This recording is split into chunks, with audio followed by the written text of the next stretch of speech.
Coming up next on The Voice of Alabama Politics, our special guest, Speaker Mac McCutcheon. Also, the V-Team takes a look at workers wanted. And is it a conspiracy, a mystery, or plain wrongdoing? It's a mystery!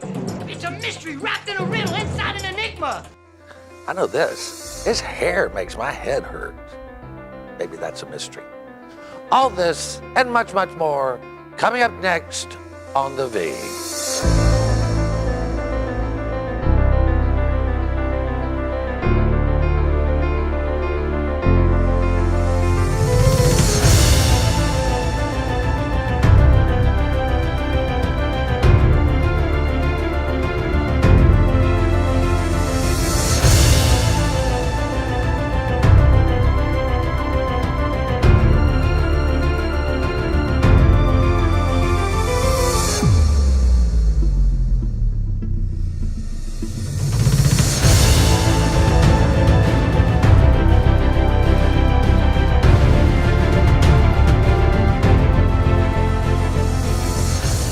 Welcome to The Voice of Alabama Politics, where we tackle the tough issues so you have the hard facts.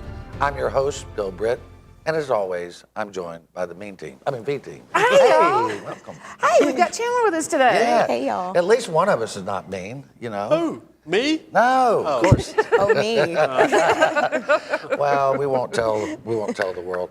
Hey, Josh, you know, a story you've been covering for a while, we've been covering a lot, is the Alabama Department of Education. You know, you reported again Smooth this running week top over there. that these guys have a bar complaint has been filed against them. The three amigos, as we like to call them, and a bar complaint has been filed against Mary Scott Hunter, who's on the Board of Education. I tried to reach out to Richardson, who's in charge now, and he wouldn't even respond to my request for information. We also know that there's an investigation from the Attorney General's office, we hear. What is this all about? So this kind of came about after Gerald Dial and some other folks there in the legislature tried to get to the bottom of the entire Pouncey thing that happened when Craig Pouncey was applying to become a superintendent, and the process went a bit awry, to say the least. Yeah, and so they were trying to get to the bottom of this, and they kind of figured out that maybe there were not criminal activities that occurred there, but there were definitely some unethical things that took place with a number of the attorneys and Mary Scott Hunter. And so this was kind of their only avenue, I guess, as a means to punish them for what was taking place. And so they filed this bar complaint, and I would have to think the bar's going to have to act on this. Well, Susan, it came from an investigative committee headed by Gerald Dial and then Quentin Ross when he was there. I mean, it's a serious matter. Well, it's not just that it's a bar complaint by any average citizen. You're talking about senators who have filed a bar complaint. That has to have a lot more gravity than just if you or I did it. Well, one of the crazy things, Chandler, is we're learning now that two of the amigos, Juliana Dean and Mrs. Crowther, are suing the guy who did the investigation, Michael Meyer. They're suing him. What do you think about that? I just think it's crazy. He's just a man doing his job, and he's being investigated or he's being sued for something, that he was instructed to do. So I mean, isn't this typical of lawyers? I mean, they sue each other. Lawyers suing lawyers, exactly. It's got to be good. Nothing strange there, really. Another thing that came out this week, Susan, Kay Ivey talked a lot about the job growth in Alabama, but also said that we've got to do more to encourage people to get higher skills because we can't attract business unless we have a workforce. Right, we have to have a trained workforce. And they're putting a lot of efforts into, Workforce Alabama and things, which is good. The problem is we still do have some trained workers in Alabama that could fill these jobs, however, they can't pass a drug test. Yeah, that's a real problem. Josh, when Kay Ivey was talking about it, she said she really wanted to ramp it up and they put more investment in it.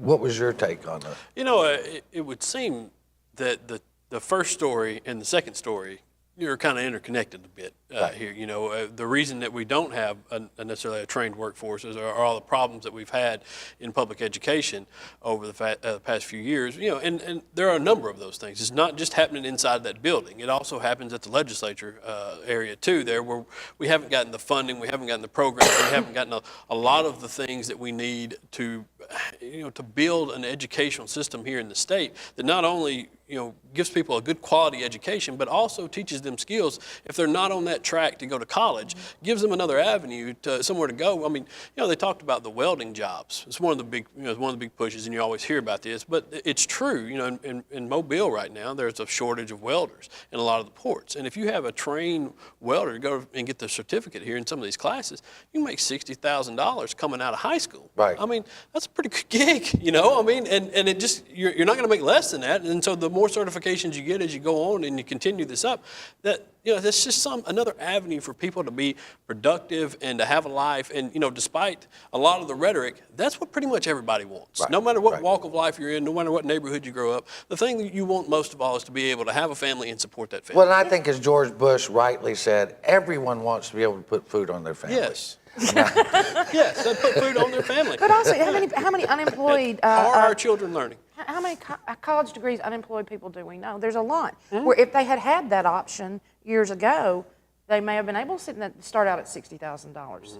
I mean, Chandler, we're hearing stories of not only they can't pass the drug test, they can't even fill out the paperwork to apply for the job. No, absolutely not. And going back to what Josh said about public education, I think this is a really good effort, but I think that needs to be more of the focus because, like you said, they can't write well enough to fill out the applications. They can't pass the drug tests. So it's a good effort, but it's really not going to go anywhere unless you focus more, you know, on the students and these factors involving them.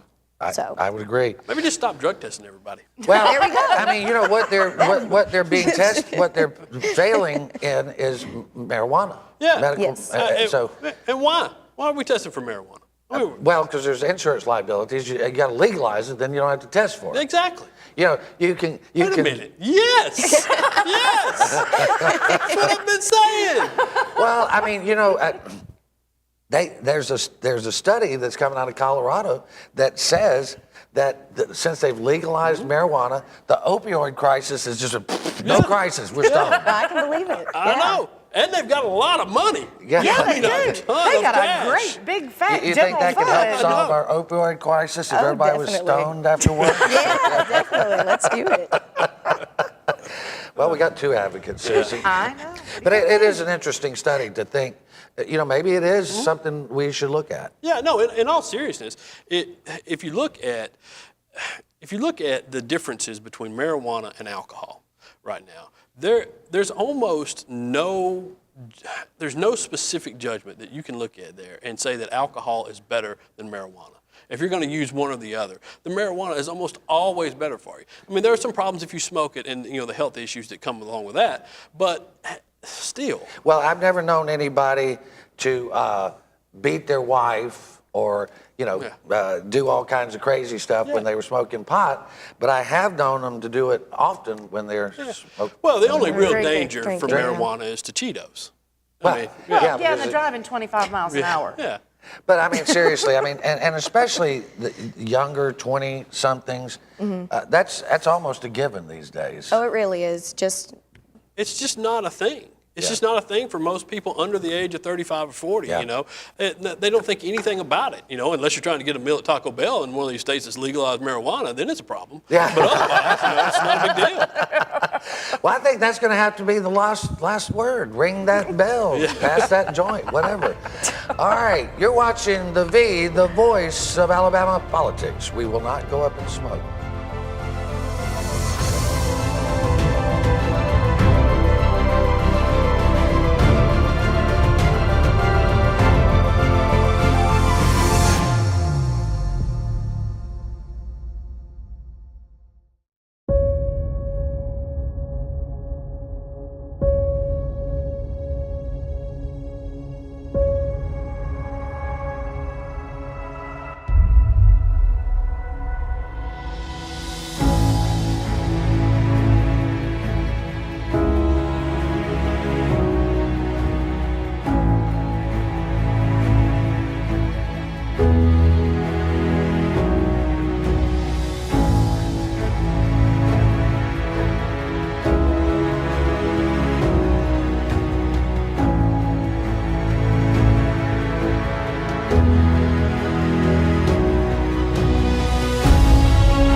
the V, the voice of Alabama politics. We're privileged today to join Speaker Mack McCutcheon in the People's House. Thank you for it. It's been a little while since we've had the opportunity to sit here in the People's House. It's good to be back. Oh, it's great to have Good you to have back.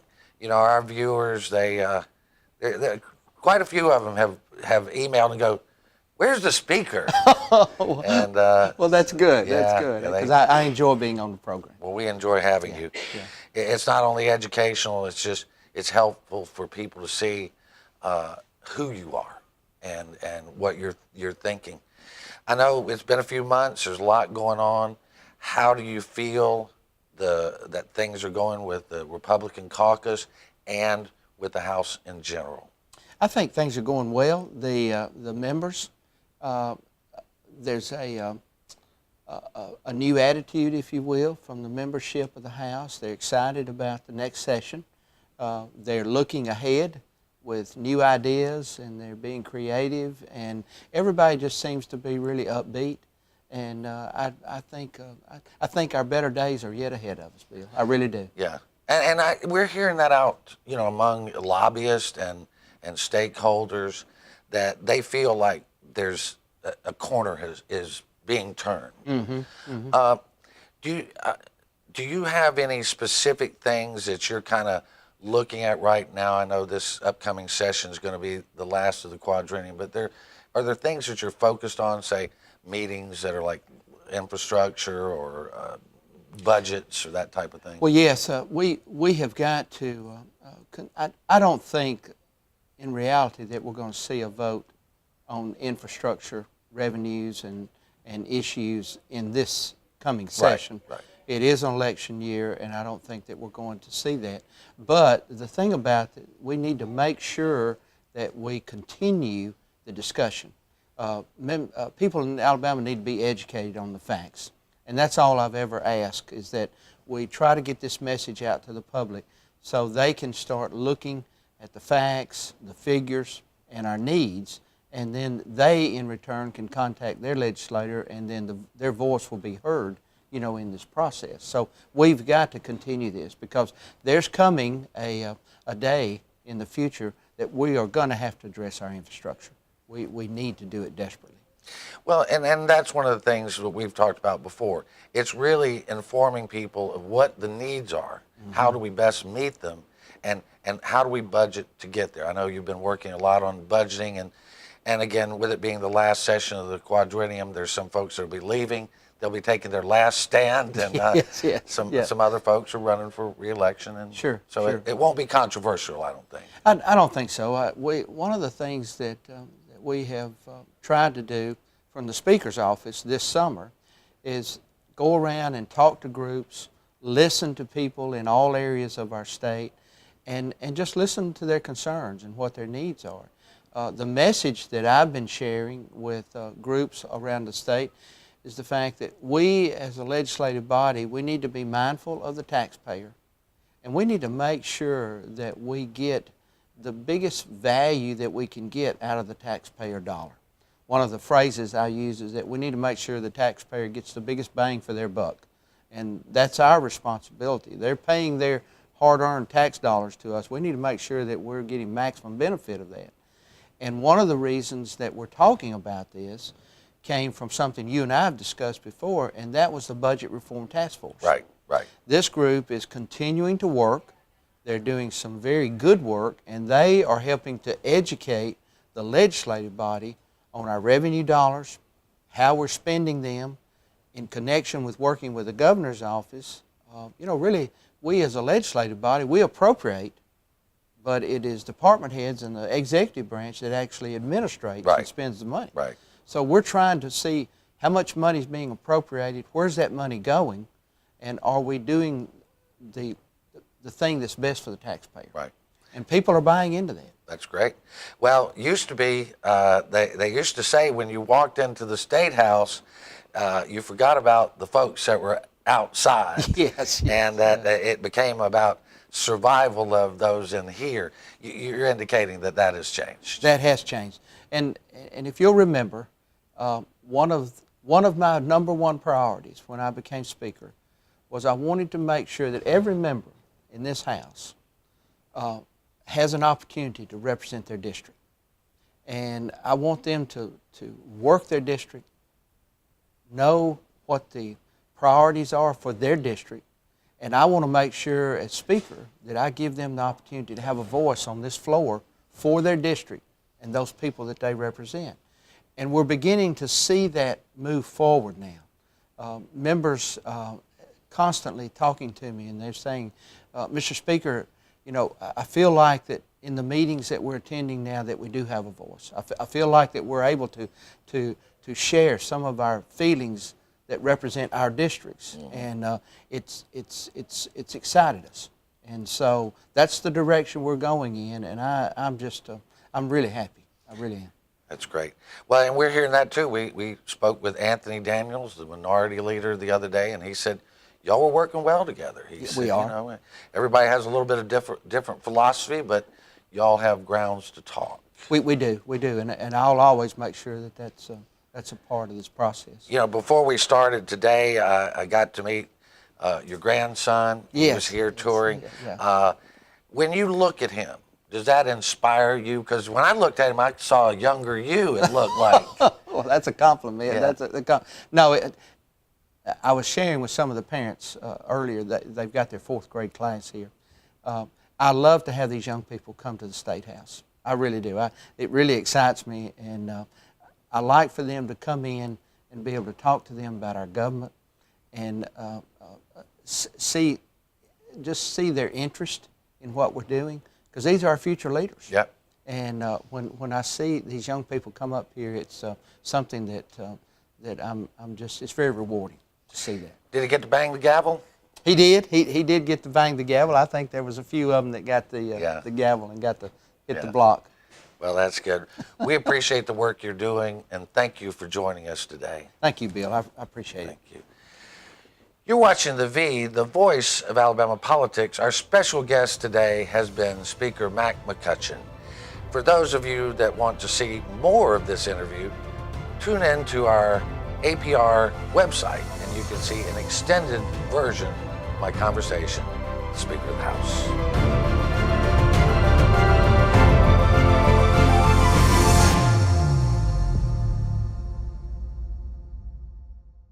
I'm John Merrill. As your Secretary of State, I want to encourage each and every eligible U.S. citizen that's a resident of Alabama to be registered to vote and to obtain a government-issued ID. It's important for your information to be updated as well. Please contact your local board of registrars or download the mobile app at Vote for Alabama so you'll be prepared to vote on December the 12th. We'll see you at the poll.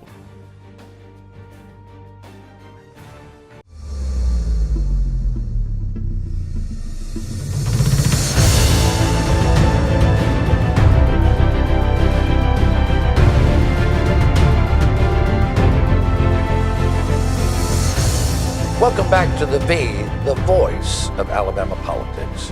Welcome, Jonathan. It's good to be here. It's been a while. It Yeah, has been it a has. while. Well, we always see you out there, not up here, but good to have you. Typical that you were late, though. Yeah, well, I've no time today. that's because you slept overnight here in the building. Slept here in the studio. Yeah, exactly. You know, troubling news this week. We don't know everything we would like to know, but allegations against Judge Roy Moore, U.S., running for the U.S. Senate. He is the Republican nominee or winner. And Josh, they said that he had an inappropriate relationship with a 14-year-old, that he dated a 16-year-old, a 17-year-old, and an 18-year-old. This was some 40 years ago when he was a 30-something-year-old man, and they were teens. I know the left, right, and center is going crazy over this. What are you hearing? Yeah, I mean, first of all, you know, the story itself was, it was allegations that were older there, obviously. But, you know, the Washington Post, you have to give them credit. They did a lot of work on this, and they sewed things up from a lot of different angles on going back and trying to check the stories there and verifying a lot of the things that were going on, such as the girl's story about him approaching the daughter outside of a courtroom. They went back and found the actual court records from that time that indicated that she was actually in a court hearing at that point. It was a custody hearing that was taking place at that time in that courtroom. And so there was a lot of work that was put into that. And so I think when everybody's reaction was kind of like mine, it was like, well, it's 1979, that's a ways back there. But then as you read the story and you continued to get detail after detail after detail, you started to think, well, this is pretty bad. This is really, really bad. And I know there has been a lot made out of, well, why did people wait this long? And I mean, there have been some really ignorant statements that have been made by a lot of people around this state about this thing. You don't know why. You don't know why people, there's a climate right now with the Harvey Weinstein stuff and a lot of stuff happening in Hollywood that has produced a lot of people who feel now empowered to kind of come out and reveal these sorts of things. And so maybe in that climate it made a difference. I don't know. Maybe there's a political ploy here. I don't know. But I do think that when you start to tear this thing apart and look at it, it's hard to knock that story with the given facts that were there. Well, I think one of the things, and Jonathan, I want you to address some of this too. I think one of the things that troubles me is that most of us have known Roy Moore, at least in his political life, to have done some things that we could disagree on with him politically. Right. But I have never heard any personal allegations against him until now. Now, Susan knows some of the women that are in that story, and they don't accuse Roy of doing anything wrong other than it's painted as wrong for a 32-year-old man to be dating an 18-year-old woman.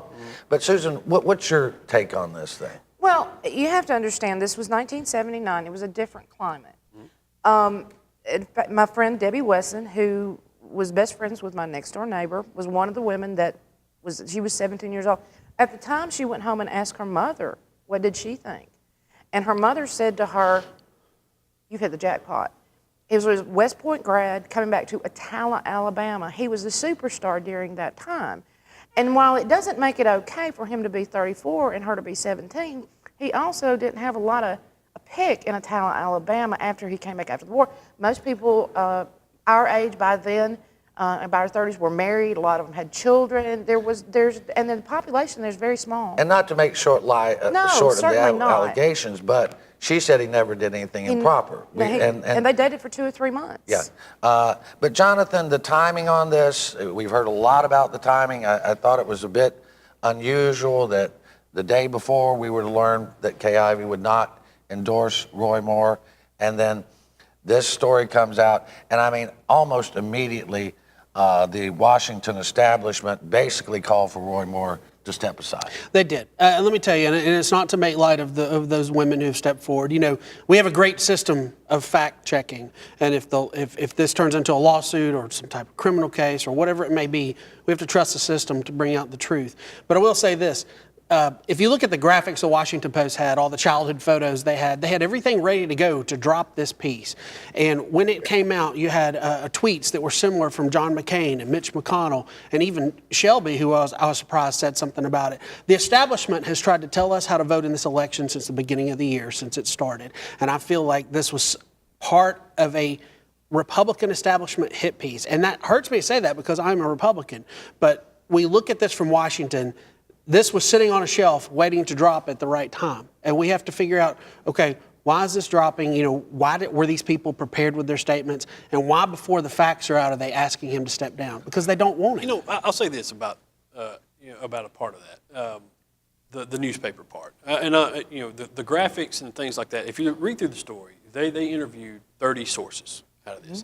They spent a ton of time. Yeah, they spent a ton of time talking to these people and verifying what was taking place. And so over the course of that time, they collected these photos. I mean, I know a little bit about newspaper reporting. I didn't do it well enough for some people, but it was. I know a little bit about it, and so that's what basically took place. And so that's why they had graphics. That's why they had things ready to go, and that was part of that. Now, whether or not the statements, because I agree with you, it normally takes politicians like Mitch McConnell, Richard Shelby, a long time to consider a lot of these things. That they were out within minutes with these things says a lot. And if you look at what's taking place here, it is of great benefit to the Republican establishment for this to get bogged down however it gets bogged down.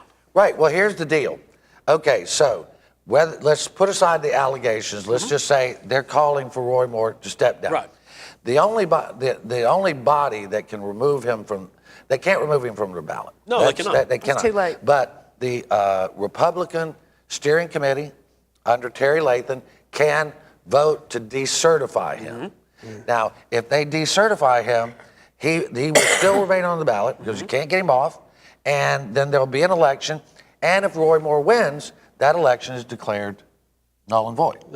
So guess what? Kay Ivey has to call A special election. That's right. And throughout all of this, guess who stays in the seat? That's right. Luther Strait. The guy I wanna that they say- all wanted to begin with. And I want to say this really quick because I know we don't have much time. But I think the Washington establishment is going to be surprised December 12th. Now, I don't know from here and there. It's a few weeks out. But I think they're going to understand people in Alabama don't want to be told what to do. And we really don't. People that I've contacted in Etowah County, since it's females, friends of mine, the same ages as these women, are doubling down on Roy Moore. I think that the people that hated Roy Moore, this gives them more reasons to hate him. The people that were questioning whether to vote for him or not, I think this puts it at home. We could solve this whole thing very simply. Just vote for Doug Jones. Well, there you go. You heard it from the right-leaning Josh Moon. Formerly of the Montgomery Advertiser. You know, or you can write in your favorite cartoon character, whichever comes first. However, I mean, it would basically be the same as voting for Roy Moore. Hey, we might write you in, Josh. Hey, You know, I do not the accept woman on CNN asked me, "Do you think there's a chance that Doug Jones can win?" I said, "I've seen it snow in April." All right, we're going to leave it right there. You've been watching The V, the voice of Alabama politics. You watch us, because we watch them.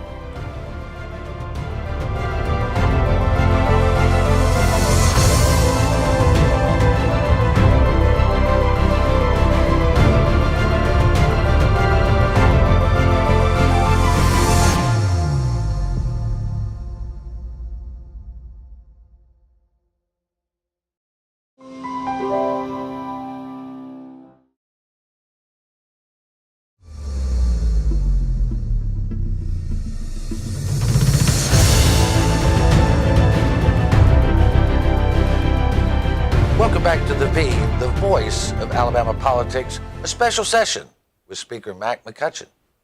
Speaker, thank you again. Good to be here. Good to be here. Have you here. Well, we love it. We love being in this hallowed hall, I think we should call it, because Yes, this is I where agree. people's business gets done.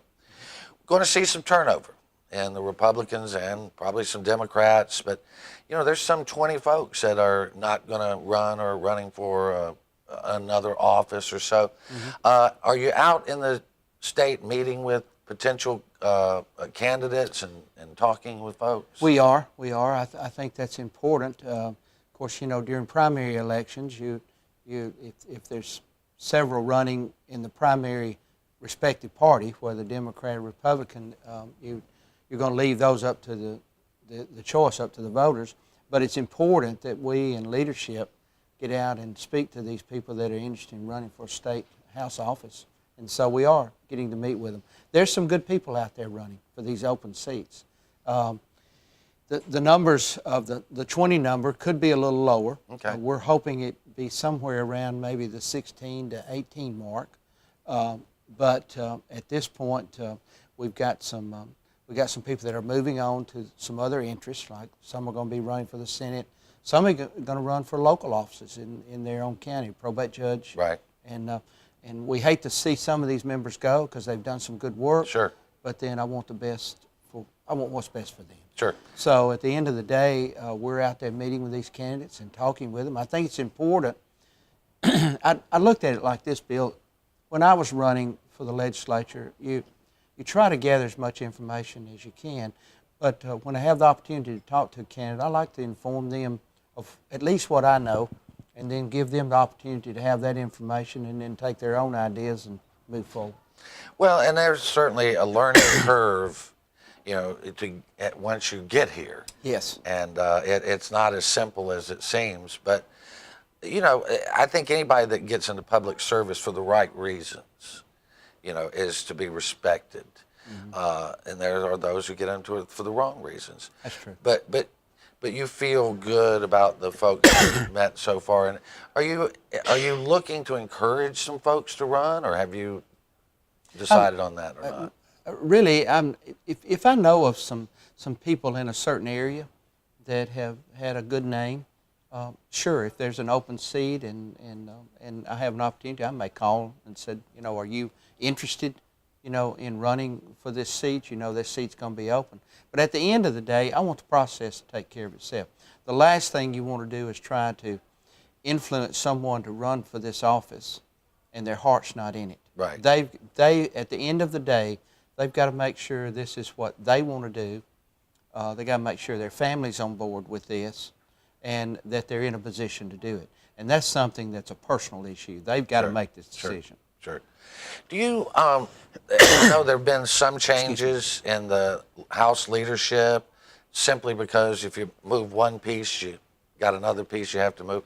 Have you been pleased with the choices you've made in selecting the leaders that you have now? Sure. We've got a good group of people that have stepped up to be leaders. Normally, leadership goes from the beginning of one quadrennium to the end of that quadrennium. I came in at a point to where that many of those people who were in leadership had already been appointed by my predecessor. Right. And so because of that, I wanted to show them the respect of the policy, the way that we operate. We've had to make some changes, and the changes that have been made have been very productive. Everybody has stepped up and joined together, and they're working. So at this point, I'm really optimistic about the last session, and I'm even more optimistic if I have the opportunity to be speaker again in the next quadrennium about some of the opportunities we're going to see ahead. You, at one point, there was some chatter that your inclusive nature and your kind of wanting everybody to have a voice, that was just not going to work in this position, and that you needed to get you a club and start beating people in the head. That whole attitude seems to have changed now. Folks are seeing, from what I'm hearing, they're saying, hey, this is working. We don't have to have a tyrant, or we don't have to have a dictator, and we don't have to have somebody that's just running our lives. And are you, it seems like that's working. Are you worried about that at all? No, I'm not worried about it at all. To me, I go on the premise that, and I've always felt this way, leadership, and I really mean this, I tell young people this, my family knows this, anytime you're put in a position of leadership, Bill, is about service. It's as simple as that. If you're going to lead, you've got to be willing to serve. And being able to serve your constituents, serve your fellow colleagues in the legislature, serve the executive branch, serve the government, serve the process, the legislative process, all of this is a part of being a servant. And you take on a position of leadership, and you go out there and you serve, and there are rules and regulations that guide you along the way, such as, for example, you and I have talked about how dear I feel towards and how committed I am to the legislative process, the democratic process. Sure. If you take a position of leadership, you keep your ego out of it, and you don't get the big head and try to puff out your chest and think, well, look who I am, and look for the position I've got now, and you respect that democratic process, it will lead you in the way you need to go.